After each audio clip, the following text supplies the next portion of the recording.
Hi friends, so as promised, I am back with another video, this time on the exit polls about the five state elections, which concluded yesterday on 7th of March, and the counting is on 10th. Of course, everything will be known in another 2 days. But I want to give a very detailed analysis of what you are going to likely to see on 10th.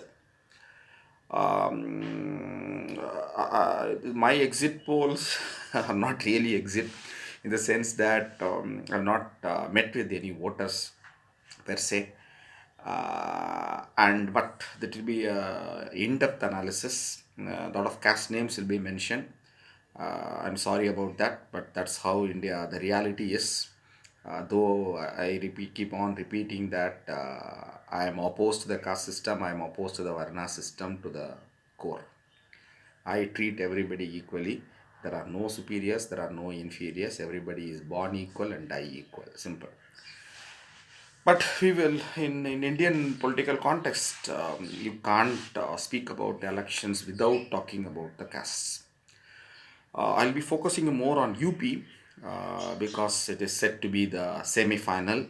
The final coming up in another slightly more than 2 years, April 2024. So it's a big test for BJP, particularly the Mr. Modi and Mr. Shah, because they are the ruling party in four out of the five states, particularly in the politically more important UP, which sends 80 MPs to the Lok Sabha out of 543. And Mr. Modi himself, though he is from Gujarat, served with the Gujarat chief ministers for many years. He has been an MP of Varanasi in eastern UP. So therefore, the importance of UP cannot be overstated. Uh, Second most important is Punjab with 13 Lok Sabha seats, but not that much, no. Uttarakhand has hardly 5 seats, Lok Sabha seats. Goa has got only 2 Lok Sabha seats, and Manipur has also got only 2 Lok Sabha seats. But therefore, they are not that important when you look from the 2024 national perspective. But UP, who wins UP, is likely to form the government. Congress is not able to get majority from 1984 onwards because they lost UP and Bihar, the two important heartland states in North India. I'll be talking a lot about, but before that, we know what kind of exit polls results will come. It's of no great surprise yesterday late evening or 7 o'clock when different TV channels came up with the different exit polls. Almost all of them predicting victory for BJP in UP with Yogi. I don't know whether Yogi or somebody else, if at all BJP wins, coming back to power, but with a reduced majority. It's no surprise because the TV channels have been always the mainstream print TV media, because print media, not many people these days read news and all that, and the key thing is the visual media. They have been pro BJP due to various reasons. The carrot and stick policy of Mr. Amit Shah. We all know how NDT was reporting pre and post ED seizures and raids. So that's just an example of that. And of course, for their own class considerations. So therefore, this in media, both Hindi and vernacular, mainly in Hindi, they've been able to sway the undecided voters. A lot of people in India, more than 50% of the people in India, decide which way to vote only the day or the day before voting or on the day of voting. Just the way how the wave goes, or the hawa is going. They just want to see the barometer of the whole political climate and then decide. They don't want to waste their vote. And they have been influenced by these TV channels and also by the print media, both vernacular and English again. But this is the first election which has been a watershed election, I would say, because of the we have got an alternative narrative. which is not pro Modi. This visual and print media created a huge, larger than life image of Mr. Modi from 2014 onwards. They've been deliberately doing to sway the minds of the undecided voters, and therefore BJP has been able to win big in 2014 Lok Sabha elections, 2017 UP elections, and 2019 Lok Sabha elections also. They have gone unchallenged. The narrative has been unchallenged that Modi is something like a Yuga Purush or avatar, who can do anything he want. He wields magic, kind of a thing. All there's a deliberate image which has been created. BJP never had any issues. They never talk about people's issues, but the sound bites, the narratives, the communal narrative, the Hindutva narrative, the plus that is for the core voters of BJP, 15% of India's population, plus a lot of votes they got because of the so-called developmental narrative, the Vikas Purush Modi ji. 15 lakh de dunga. Every year we'll provide you crores and crores of jobs. All told, it's all in the public domain. All the so-called Jumla Bazi.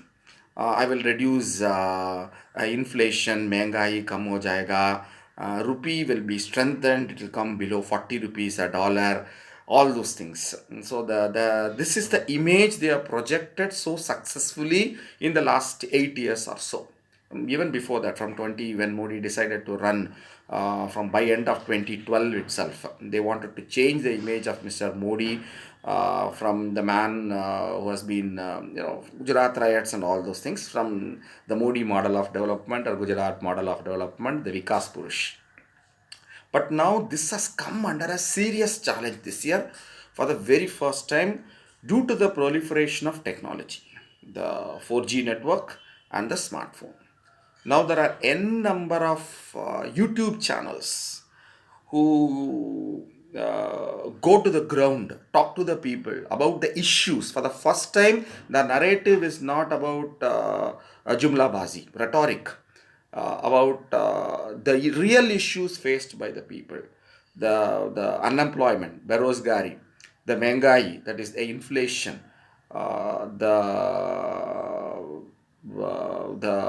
the status of the avara pashu, the cows, the bulls and the bullocks roaming free on the countryside throughout UP because of the policies of Mr. Modi and Mr. Yogi Adityanath. So these issues have been taken to the people by these YouTube channels, because now everybody has got a smartphone and mobile internet connectivity, high-speed internet connectivity. So they've been watching all these channels, and the issues related to the people have gone for the first time. This is, as I said, is an alternative narrative. And I've been watching both the so-called mainstream, or you would, some people would derisively call it as a Godi media, and this alternative narrative providing smaller, but even these have a very large circulation viewership these days, with lakhs and lakhs of people watching the channels live also. So this is the big difference there. So therefore, for the first time, and the big change has also been demographically happening in UP and Bihar over the years. More and more youngsters are becoming voters, and they are aspirational class. They are not really bothered about religious divide, which is deliberately provoked by the Hindutva forces and amplified by the Godi media. But they want to focus upon livelihood matters, which is employment and inflation. And people are not swayed easily by this religious sentiments anymore. In online, I've heard slogans like Hindus saying Jai Shri Ram and Allahu Akbar. And they are now coming out of it. They are fearless. Unlike their fathers or grandfathers, they are not afraid to speak the truth as they see it. They say that enough has happened. Enough water has flown under Ganga and Yamuna over these years, and we don't want to be swayed by these religious sentiments. Everybody wants progress in life. Aspirations are to be fulfilled. The dreams are to be fulfilled. They want employment. And of course, the formulas also and the shootings in Lakhimpur really also won't help BJP. But without surprise, the exit polls came yesterday. So, without fail, all the Godi media is projecting BJP coming back to power.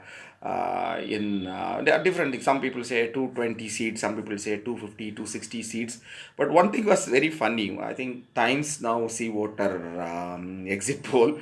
It said that BJP will get the same percentage of votes, 39%, what they got in 2017 at the height of the Modi wave. Uh, and BSP's vote share going down from 22% to 13%, and the majority of them shifting to BJP. Uh, and the SP also increasing his vote share slightly, but majority going to BJP. So this is unthinkable. The reasons are very simple. I'll be talking about phases. It's all the 7 phases of UP elections. If you take the western belt closer to Delhi, Meerut, and the sugarcane growing belt, Shamli, Muzaffarnagar belt. It's not Jatland. Jats were never the numerically bigger group. But they have been agitating against the farm laws, and the farmers' leader, Mr. Tikayat, has been very vociferous. So most, not only the Jats, the Gujars who have been a lot of Gujars are there in Ghaziabad, Noida belt, Greater Noida, Aligarh, Bulandshahr belt, south of the Jat belt. They themselves are also against BJP this time. And all the land, because of the farm loss and the Lakhimpur KV incident, the shooting and all that, and the aftermath of that, people are upset and even angry with, and that's been very clearly coming out also, that BJP has just won almost the whole votes in the western UP. It has gone, and majority, the 2017 was also the victory of BJP can be attributed to the social engineering done by Mr. Amit Shah. We brought in a lot of non-Yadav OBC communities, smaller communities like Apnadal, which is the party of Kurmis. OBCs, Yadavs are only around 9% of UP population, the biggest among the OBC chunk, but Kurmis are around 6%. They're very strong in Purvanchal, Eastern Belt, and some places in central part also, like Budwa, Kasganj, Sambal Belt also. So they brought in Apnadal and a lot of smaller communities which are predominant in Purvanchal, like Rajbars, like Sainis, like Nishas, like Kushwahas, like Chauhans, and these are all smaller OBC sectors. All the things have been brought in, their leaders have been same carrot and stick policy. Most of them were with BSB before. Mr. Shah has done this. Similarly, non-Jatav, the Jatav community, the Dalit, one of the Dalit communities to which Ms. Mayawati belongs to, been solidly behind the BSB. But the non-Jatav Dalit communities like Pasis, like Dobis, like Coles, the community to which the president belongs to, small communities in central part of in Awadh region, all have been brought in. The leaders have been brought into the BJP coalition by Mr. Amit Shah. But after the election, instead of giving power to this smaller OBCs and smaller Dalit communities, they picked up the hardcore Hindutva Mr. Yogi Adityanath as a thing, because BJP's core vote strength in UP has been always Brahmins, who are around 10% of the population, and the Rajputs, who are around 5-6% of the population, Kayats, who are around 3% of the population, and Bhumihars in eastern UP, Purvanchal, around 2% of the population. Put together around 20% is the social base of BJP.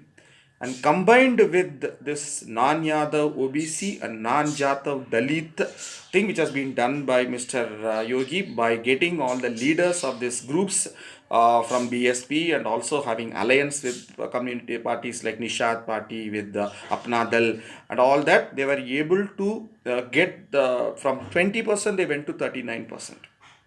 And of course, Akhilesh Yadav has anti-incumbency also in 2017 after ruling for 5 years, and there were also family feud. Therefore, he couldn't give his attention in the election as he would have liked to.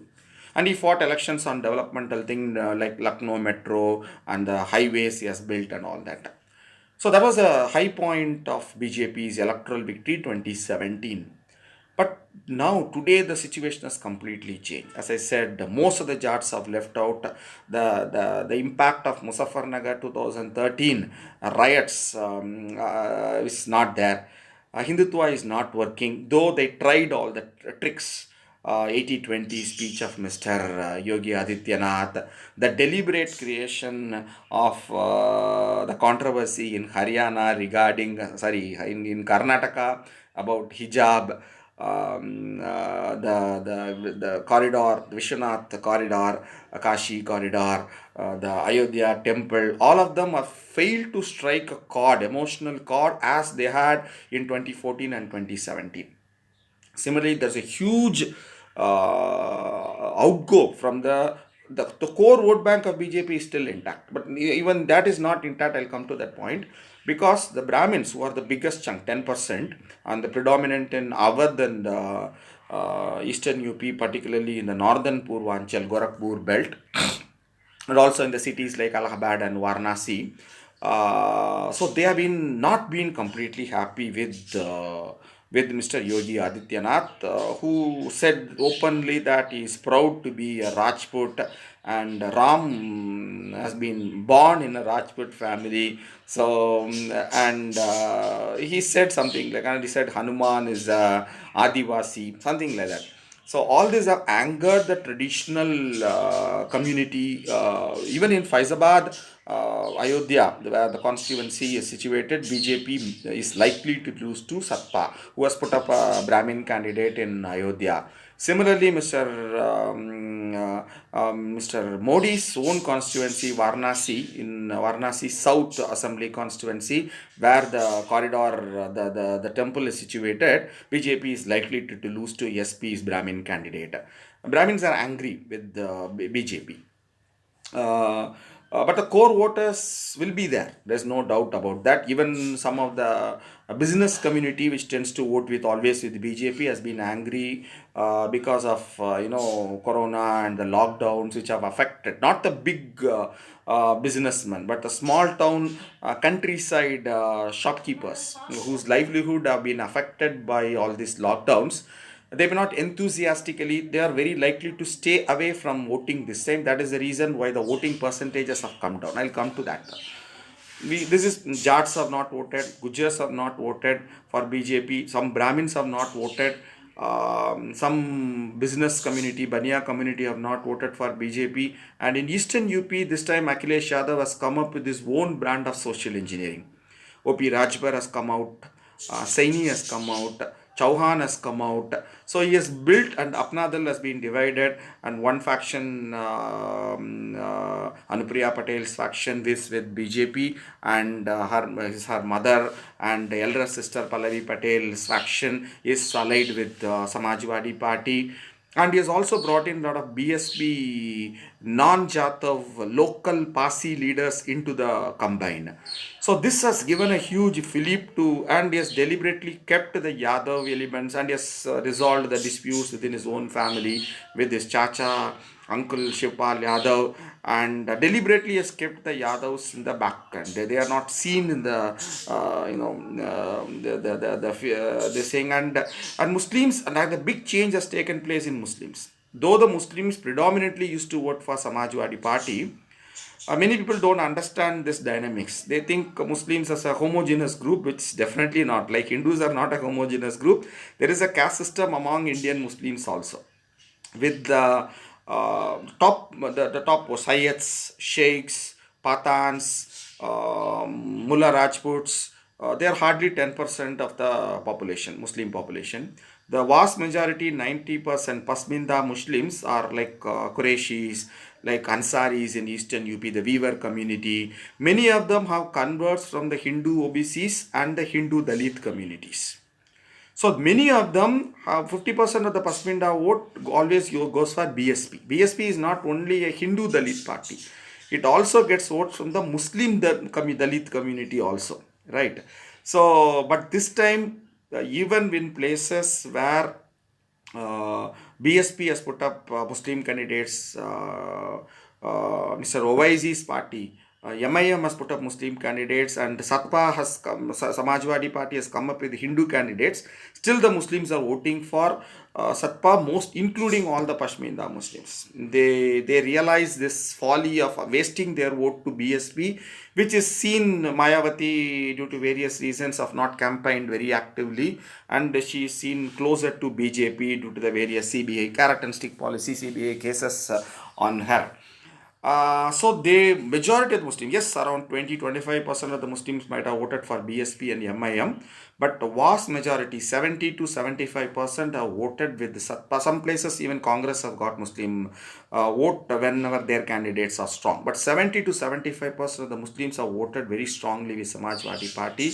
And of course, they have their core Yadav vote bank plus lot of other OBC vote banks, as I said, coming, and their alliance with Jayant Chaudhary.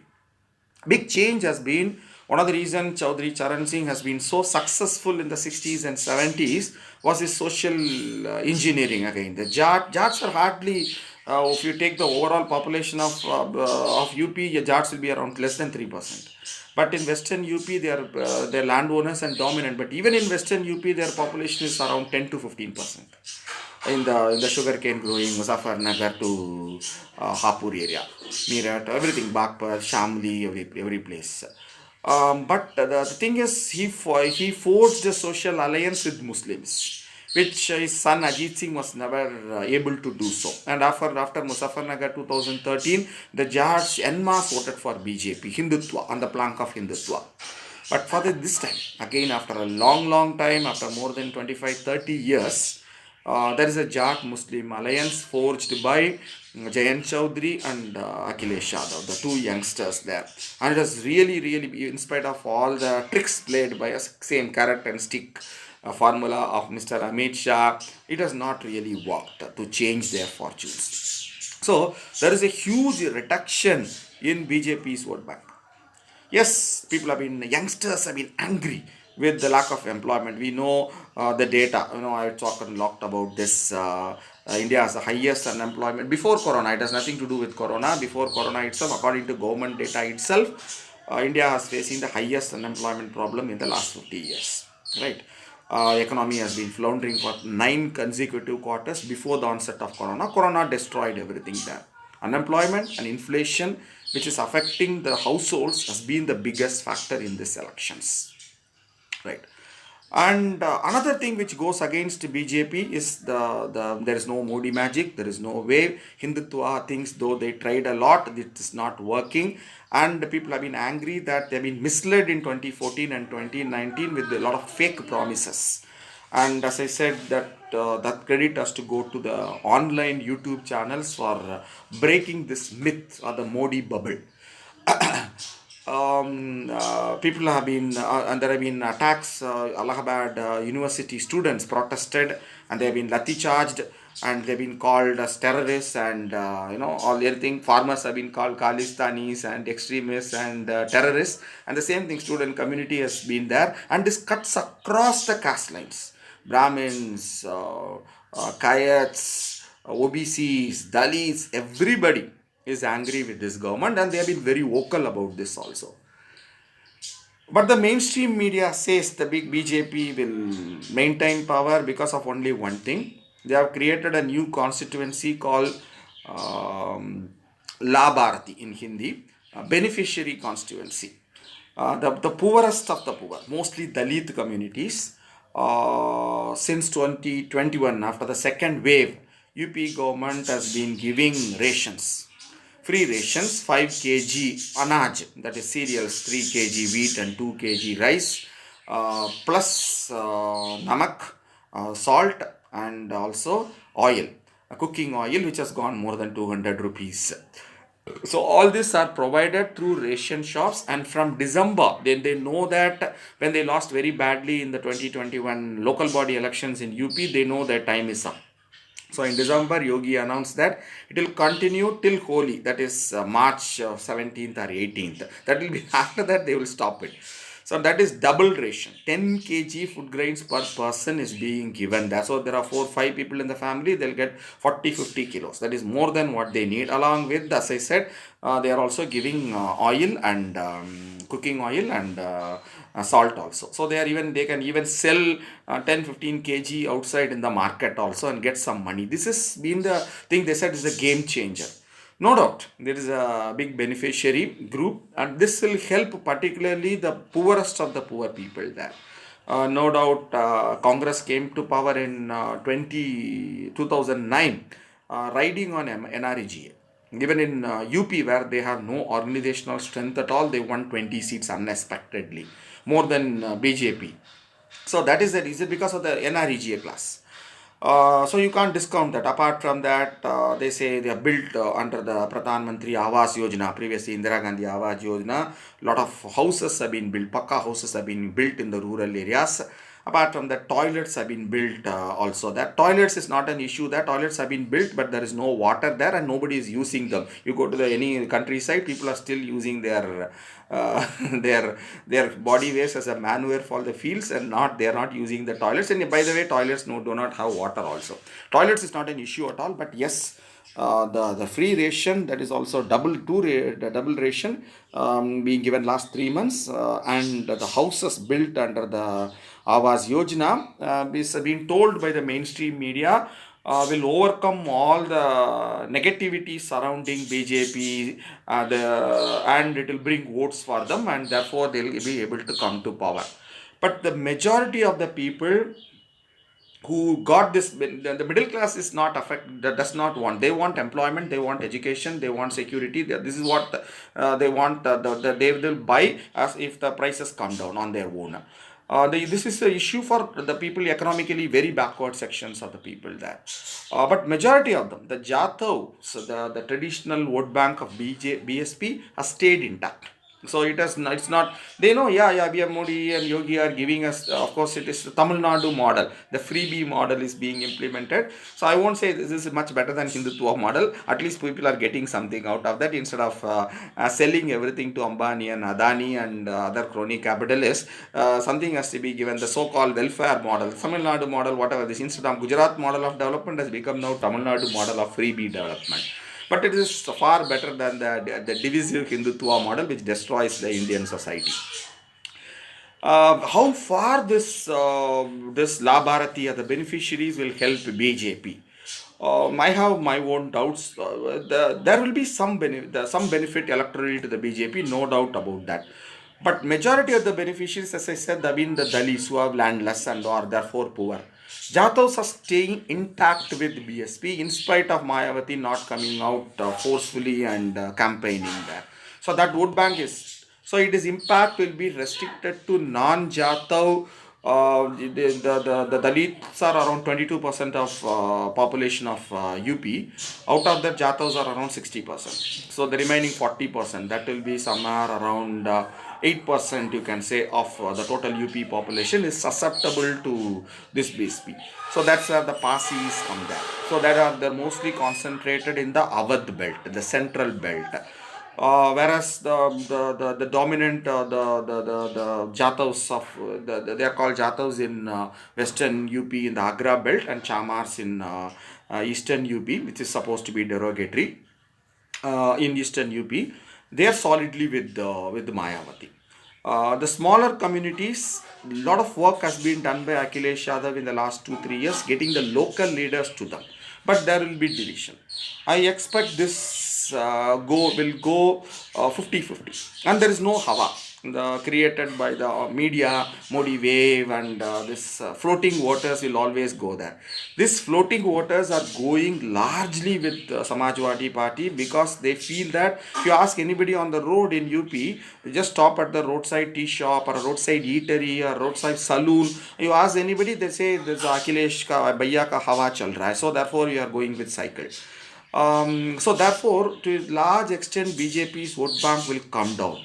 My expectation is it will be somewhere between 25 to 30%. Lower in western UP because of the Jat and Gujjar anger, and also in eastern UP where the social combination doesn't help them, but much higher, more than 30% in the Awadh belt. So therefore, UP, they are likely to do well, reasonably well, comparatively well in the so-called fourth and fifth phase of elections, which covers the central part of UP there. Lucknow, Faizabad, Kanpur, Barabanki, Hardoi, even Gonda, belt, that particular belt, they are likely to do well.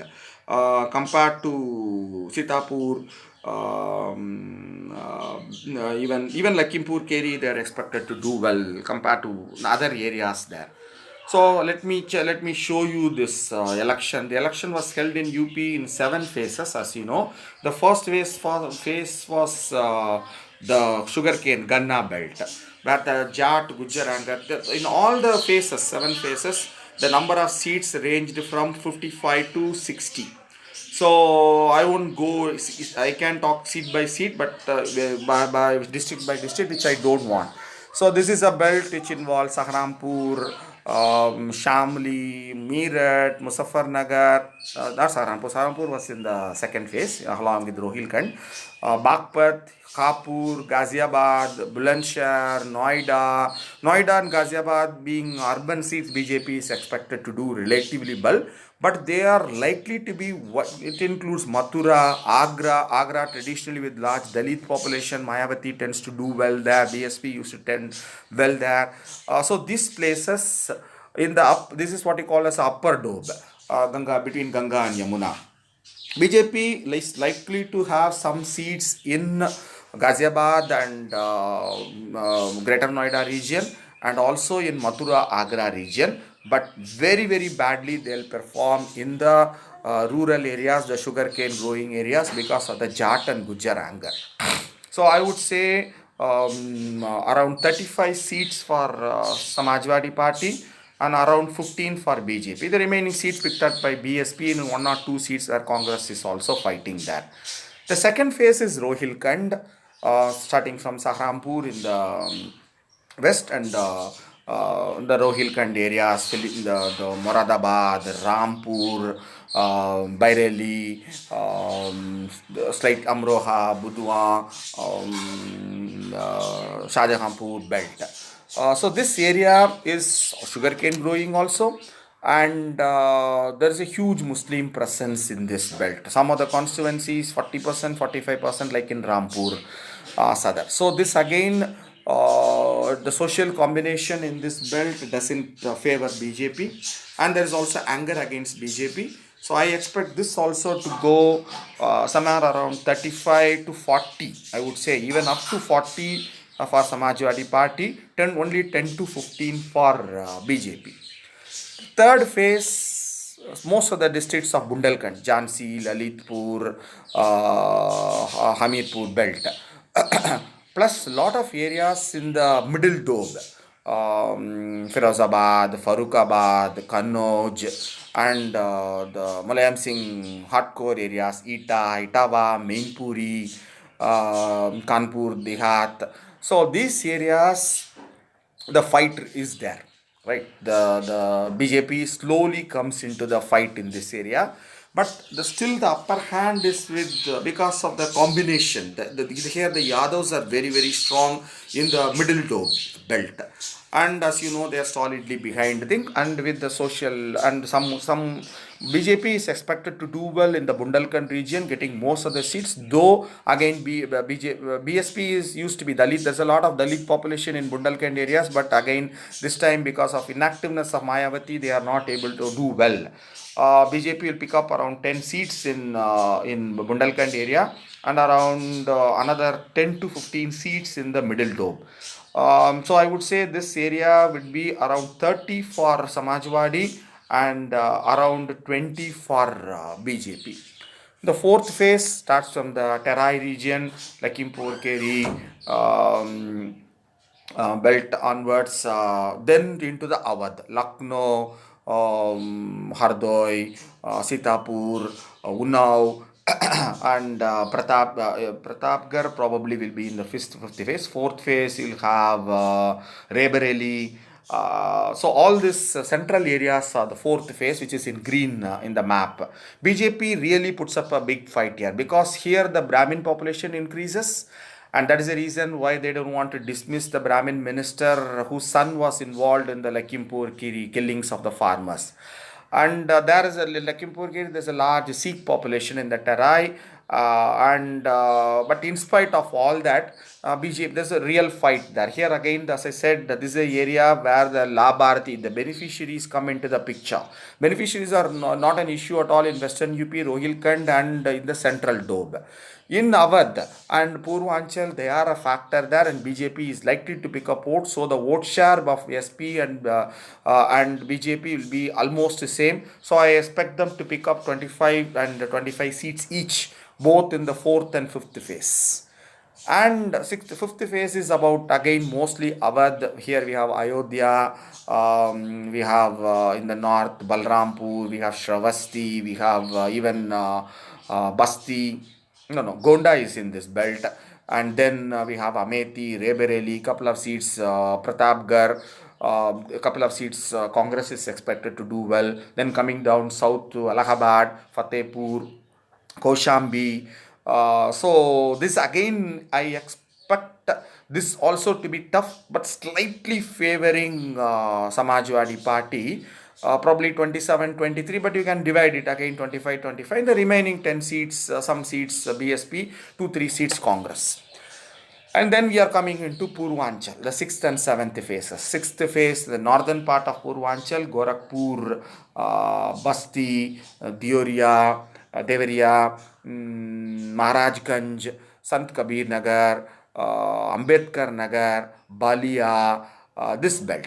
This even in Gorakhpur, Mr. Yogi will win, but with a reduced majority, maybe around 20,000 votes or so. Even in Gorakhpur district, out of 9 seats, BJP, Samajwadi Party is expected to win at least 5 seats. So in some districts like Ambedkar Nagar, Sant Kabir Nagar, BJP even may not open its account because of the peculiar social engineering and the composition, the caste composition in these areas there. So this area again I put Samajwadi Party on a very strong wicket, somewhere around 30 seats I would put them.